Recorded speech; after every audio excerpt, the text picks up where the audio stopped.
Good evening. Thank you for joining us. We're going to get to all those stories in just a moment. First, though, a late afternoon train derailment is leaving passengers scrambling at Central Station at this hour. All VIA trains between Montreal and Toronto have been cancelled this evening. Our Peter Anthony Holder is at Central Station. He joins us now live with more. And Peter, this all started with a problem in Ontario. Yes, it did, Jamie. It started around 2:30 this afternoon when a CN train jumped the tracks just outside of Morrisburg, which is just east of Brockville, Ontario. 27 cars jumped the tracks, and of course those are the same tracks that the VIA trains use. It's the second derailment for CN in a week. You may remember one took place last week just outside of Quebec City. Now, as you mentioned, this is affecting VIA trains from Montreal to Toronto and vice versa.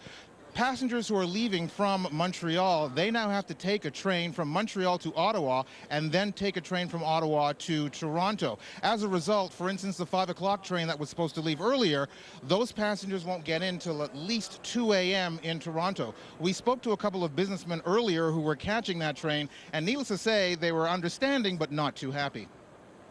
We just called our wives and let them know we're not getting home tonight, and now we got to kind of think about what option we want to take. Do we want to just go rent a one-way car from the car rental place and drive it, or wait around? We got to think about what our options are. These things do happen, and they've been informing us, and I guess we just have to make a decision where we're going to go, and hopefully it's the right decision.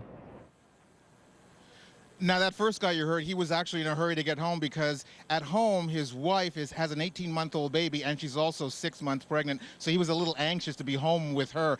For passengers who are taking VIA trains, we called VIA earlier and they said they're not sure when the track will be cleared, so it could be a couple of days. So it's suggested if you're taking VIA trains to either call ahead and or make alternate plans. Jamie?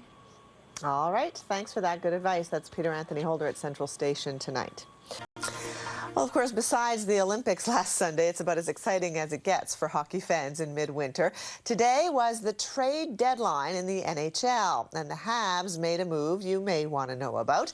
Peter Anthony Holder joins us live from the Bell Centre with more on that. Peter, for the Habs, I guess kind of much ado about nothing today. Exactly. The trade deadline came and went at around 3 o'clock this afternoon, and there wasn't a lot to talk about as far as trades were concerned. What happened in Montreal is Matt D'Agostini has been traded to the St. Louis Blues. He was sent for a player by the name of Aaron Pulisic, who is a 20-year-old Michigan All-American, and neither player had seen a lot of ice time. As a matter of fact, D'Agostini had only played, or had been a healthy scratch rather, for 5 of the last 13 Montreal Canadiens games. It was basically a trade that involved 2 very young players, which is exactly what I asked Stu Cowan about, who is the editor, the sports editor at the Montreal Gazette. This is what he had to say.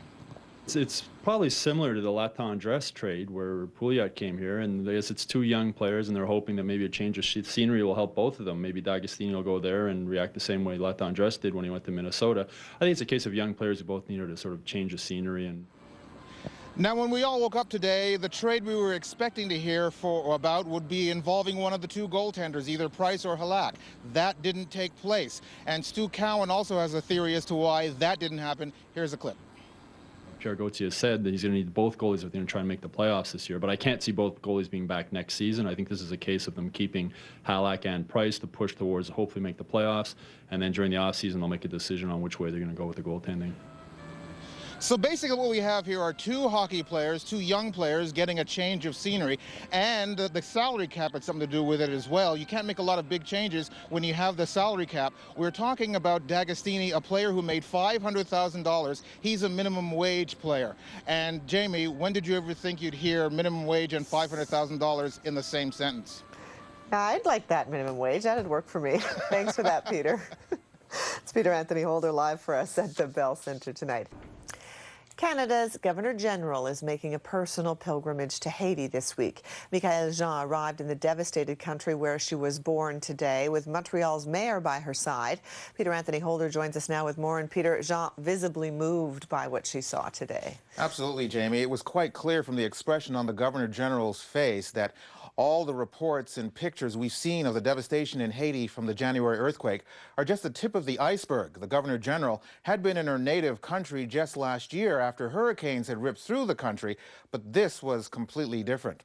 Greeted by President René Préval, the Governor General flew by helicopter to the ruins of the presidential palace compound. Montreal Mayor Gérald Tremblay accompanied her on the trip. The mayor, who is vice president of the World Association of Francophone Mayors, is there as a privileged observer. When he returns, he'll brief some of the national and international agencies based in Montreal on what needs to be done in Haiti. Though the country has been devastated, the Governor General marveled at the resiliency and will of the Haitian people.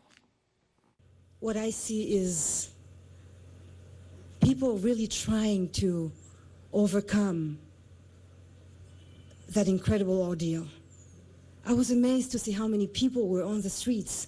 We were just flying over Port-au-Prince. I could see the destruction.